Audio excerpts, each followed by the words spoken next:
The last Kei-sized Japanese sports car is about to die. When most gearheads hear the words Kei car, a certain type of vehicle comes to mind. Kei regulations, created by the Japanese government in the years after World War II, were meant to promote personal car ownership to stimulate the country's economy. The category put restrictions on things like overall dimensions, engine size, and even power output. In exchange, owners benefited from lower insurance premiums, tax rates, and more lax parking requirements. Most Kei cars are hatchbacks, vans, or pickup trucks, used by people in Japan and increasingly America, to run errands, operate businesses, or commute. You know, normal car stuff. But throughout the history of the Kei car, there have been a few real-deal sports cars built to fit within the Kei rules. You've probably heard of the most popular models, the Honda Beat, the AutoZam AZ1, and the Suzuki Cappuccino, since they're now legal for import in the United States and relatively affordable. The Kei sports car craze began to die off in the early 1990s once Japan's economy crashed, and people didn't have as much money to blow on barely usable sports cars with 2 seats and next to zero storage space. But against all odds, Daihatsu, a subsidiary of Toyota, decided to launch a Kei sports car of its own in 2002, the Copen, a front-engine, front-wheel drive, 2-seater convertible with an instantly recognizable smile.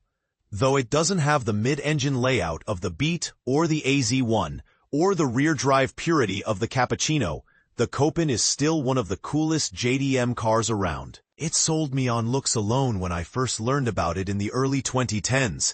Those insectish eyes feel like a mash between a new Beetle, a Porsche 911, and a TVR Cerbera. The rear, meanwhile, sort of harkens back to the limited production Tommy Kaira ZZ, a different kind of obscure Japanese sports car. The Copen's party trick is its power-folding hardtop, a world first for mini vehicles upon its 2002 debut, according to Daihatsu. It's a 2-piece unit that folds under a lifting trunk piece like so. Like all Kei cars, the Copen's engine size was limited to 660 cubic centimeters in Japan. It was sold with a turbocharged inline-4 domestically, but got a bigger 1.3-liter naturally aspirated 4-cylinder in other markets like the United Kingdom as an option. Buyers could choose between a 5-speed manual or a 4-speed auto. In a review, https://gyuksir50zi of the 2003 model on Top Gear, despite criticizing its high starting price and harsh ride. Daihatsu briefly killed off the Copen in 2013 before resurrecting it the next year with an entirely new look and chassis. It retained the same drivetrain layout and power hardtop, but got a new turbocharged inline-3 engine. As with all prior model years, it was rated at 63 horsepower to stick to Kei regulations. The second-gen Copen also got something Daihatsu called the D-frame, which according to Car Throttle, https://carthrottle.com/post/LR93E, brought more rigidity and safety improvements. The second-generation Copen launched with 2 variants to choose from, the standard Robe and the plastic-clad, crossover-looking X model, described by Daihatsu as expressing a sensation of a new genre and liveliness. I'd just describe it as weird. A year later, Daihatsu launched a furred design called the Sero, with a softer fascia and round headlights, harkening back to the original model. The company did this, according to its announcement, to show off the Copen's changeable exterior and interior components, suggesting an owner could swap out their Copen Robe body panels for the Seros should they prefer that look. For 350,000 yen, just under $3,000 at the time, you could even pay Toyota to perform the swap for you. Then, in 2019, Daihatsu launched the coolest Copen yet, the GR Sport. Not only did the car get a cool fascia inspired by Toyota's GR models, but it also got a host of real mechanical upgrades. From the release, compared to existing models, the GR Sport features increased body rigidity, achieved by adding reinforcing materials to the underbody and adjusting its shape. This reduces body torsion and results in a smooth and stable ride.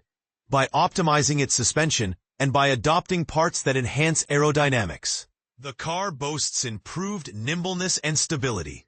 The Copen has lasted for 23 years, surviving through a worldwide economic recession and a worldwide pandemic. It's the last Kei-style sports car on the market, beating out even the Honda S660, a mid-engine convertible built from 2015 to 2022.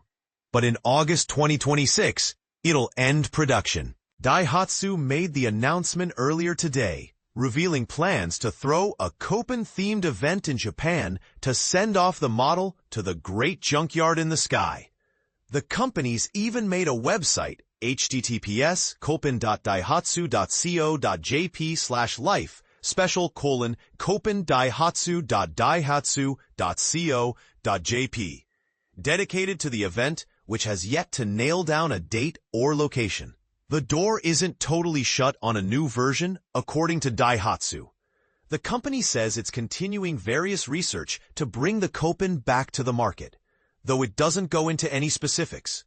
With real-deal, platform-specific sports cars becoming tougher for companies to justify, I'd be surprised if it ever makes a return, as much as I'd want it to.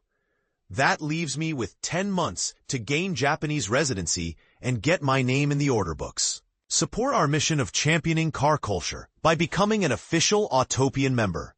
https://autopian.memberful.com/join. Refer https://3a2f www.google campaign. UTM campaign 20509245527. UTM medium email UTM source https://tremmbfslm